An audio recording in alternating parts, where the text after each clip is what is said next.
दोस्तों खबर कंफर्म है, ईरान ने सिर्फ इजराइल का नहीं बल्कि अमेरिका का घमंड तोड़ दिया है।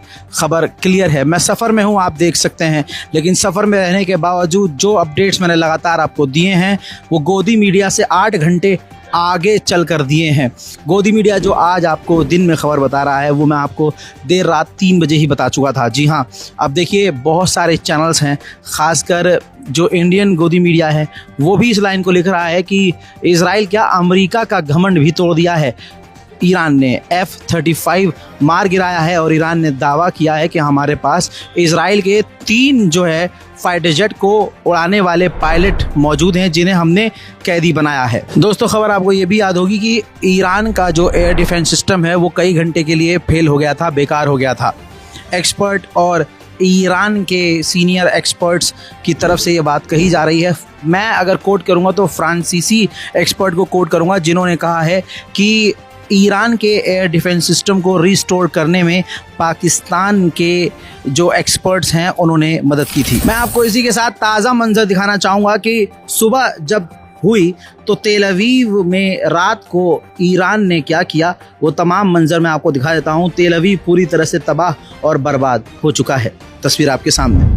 या अल्लाह, यौम शबात, यो यो यो סוף העולם, יואו, סוף העולם, אתם לא רואים? חבר'ה, לא רלוונטי, אתם מפריעים לנו, לא סליחה. יואו. इजराइल के तेल अवीव के पास एक जगह है रमन गन, वहाँ पर ख़तरनाक हमला सुबह फजर के बाद इजराइल के उस इलाके में रमन गन में ईरान ने किया जिसमें भारी तबाही मची है। रात को ये तस्वीर सामने नहीं आई थी, लेकिन सुबह जो मंजर नज़र आ रहा है आपको ऐसा लग रहा होगा कि ऐसे विजुअल्स हम 2 साल से गाज़ा के अंदर देख रहे हैं, लेकिन अब वही हाल इजराइल का है।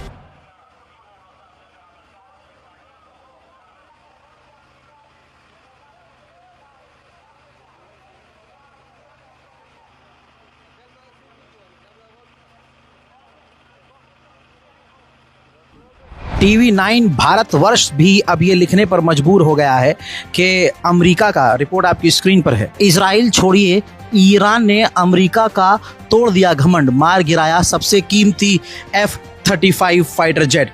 तो आप समझ सकते हैं ये बात बिल्कुल क्लियर है। ईरान ने ना शोर मचाया ना तहलका मचाया, बस हाँ जो करना था कर दिया। ईरान ने आखिरकार अमेरिका का सबसे ख़तरनाक और सबसे मजबूत फाइटर जेट F-35 गिराकर इजराइल और अमेरिका की नाक काट दी है। इजराइल के रशन लिसन के इलाके में जो देर रात को और दिन में जो हमले ईरान ने बैलिस्टिक मिसाइल से किए उससे बहुत बड़ी तबाही मची है। वो विजुअल्स आपको कोई दिखाएगा नहीं, लेकिन मैं और मेरा चैनल आपको ये तस्वीरें दिखा रहे हैं। आइए वो तस्वीर देखते हैं जिसमें इजराइल में भारी तबाही मची है।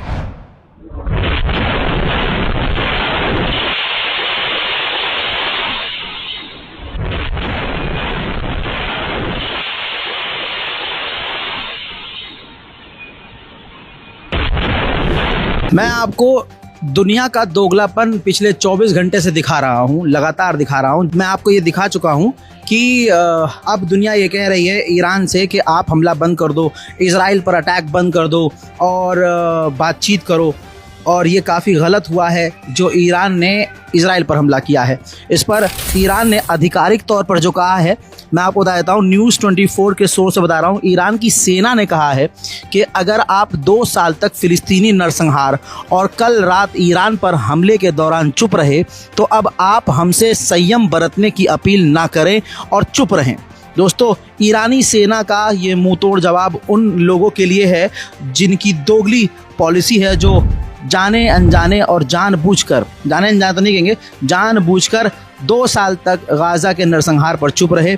और आज मैं आपको कल ही बता चुका हूँ, जैसे ही ईरान के ऊपर इजराइल ने अटैक किया तो ट्रेंड ये चल रहा था, प्लीज़ प्रे फॉर इजराइल, यानी तबाही सबसे पहले ईरान में मचाई इजराइल ने, बर्बाद किया ईरान के डिफेंस सिस्टम को इजराइल ने, बड़े बड़े कमांडर्स और सिविलियंस को मारा इजराइल ने, लेकिन ट्रेंड चल रहा था प्रे फॉर इजराइल। सबसे बड़ी जो बात आ रही है, वो खबर आ रही है, वो ये कि एलन मस्क की इस जंग में एंट्री हो गई है। एलन मस्क ने जो है अपना जो स्टारलिंक है उसका सपोर्ट जो है ईरान को देने को कहा है कि हम ईरान में अपना काम शुरू करेंगे। देखिए, डोनाल्ड ट्रंप और एलन मस्क की लड़ाई की वजह से ईरान को बड़ा फ़ायदा हो रहा है। ऐसे में गोदी मीडिया ने भी इसको कवर किया है। आइए गोदी मीडिया जो कुछ भी कह रहा है उसी के सोर्स से मैं आपको बताता हूँ, क्योंकि दुश्मन जब कुछ बोलता है मज़ा आता है। सुनिए। अगर बात करें ईरान और इजराइल जंग की, तो इसको लेकर खबर क्या आ रही है? एलन मस्क की एंट्री हो गई है। खबर ये सामने आ रही है, ईरान के लोगों को स्टारलिंक की सुविधा मुहैया कराएंगे, ये एलन मस्क बोल रहे हैं। यानी कि एक तरह से देखें तो वो अमेरिका, डोनाल्ड ट्रंप जो कि साझेदार के तौर पर इजराइल के साथ खड़ा है, लेकिन एलन मस्क, और हमने अभी देखा कि कैसे डोनाल्ड ट्रंप और एलन मस्क के बीच में, एलन मस्क और डोनाल्ड ट्रंप के बीच में जो रिश्ते हैं वो भी काफी ज्यादा खराब हुए हैं। हमारे साथ तमाम खास मेहमान मौजूद है, लेकिन naval captain Shyam Kumar sir, मैं आपसे जानना चाहूंगा कि ये जो है वो आखिर हो क्या रहा है? अमेरिका इजराइल के सपोर्ट में, लेकिन एलन मस्क ईरान को सपोर्ट करते नजर आ रहे हैं स्टारलिंक के जरिए।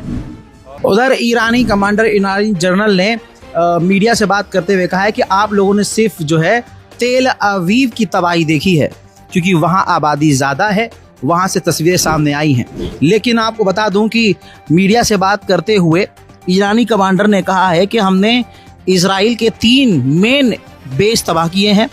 आप सिर्फ डैमेज तेल अवीव का देख रहे हैं, लेकिन हमने काफ़ी भारी तबाही मचाई है। ईरान ने ये कहा कि हमने नेवातिम एयरबेस को निशाना बनाया है और तेल नौफ नाम की एक जगह है। इसके अलावा इजराइल में ओवदा एयरबेस है, हमने उसको पूरी तरह से तबाह कर दिया है। क्योंकि इजरायली मीडिया इसको कवर नहीं कर पा रहा है, क्योंकि इजराइल उनको कवर नहीं करने दे रहा है, और इस वजह से आपके पास वो तस्वीरें नहीं आ रही हैं। दोस्तों, इसमें कोई शक नहीं है, मैंने आपको सबसे पहले बता दिया था कि इजराइल ने अपने ही 4 यहूदी लोगों को गिरफ्तार किया है, सिर्फ इस वजह से क्योंकि उन्होंने इजराइल में जो डैमेज हुआ है उसकी तस्वीरों को और वीडियो को सोशल मीडिया पर पोस्ट किया था। इजराइल में ले ज़ियोन, दक्षिण तेल अवीव जिसे कहेंगे, ले ज़ियोन के इलाके में जहाँ पर काफ़ी ज़्यादा यहूदियों की आबादी है, वहाँ पर इजराइल ने जो तबाही बताई है मैं आपको दिखा देता हूं। इजराइल ने माना है कि हमारे बहुत सारे लोग बुरी तरह से घायल हैं। आपको बता दूं कि 3 सेटलर्स मारे गए हैं और 40 से ज़्यादा यहूदी बुरी तरह से घायल हैं। कई सारे फ्लैट और अपार्टमेंट पूरी तरह से तबाह और बर्बाद हो चुके हैं। जब सूरज निकला है, उजाला हुआ है, तो रात को जो ईरान ने तबाही मचाई है उसकी तस्वीरें सामने आई है। देखिए।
इसी के साथ कुछ तस्वीरें ये हैं जो इजराइल के अंदर ऐसी तबाही दिखा रही हैं, ऐसा देखने में लग रहा है कि ये गाज़ा है, लेकिन गाज़ा नहीं, ये इजराइल है। जी हाँ, इजराइल का जो हाल हुआ है तस्वीरों में आप देख सकते हैं। हज़रात, फिलहाल की इस रिपोर्ट में इतना ही। इस रिपोर्ट को शेयर ज़रूर कीजिएगा। जल्द आ रहा हूँ थोड़ी ही देर में और भी ताज़ा जानकारी के साथ। तब तक के लिए जय हिंद।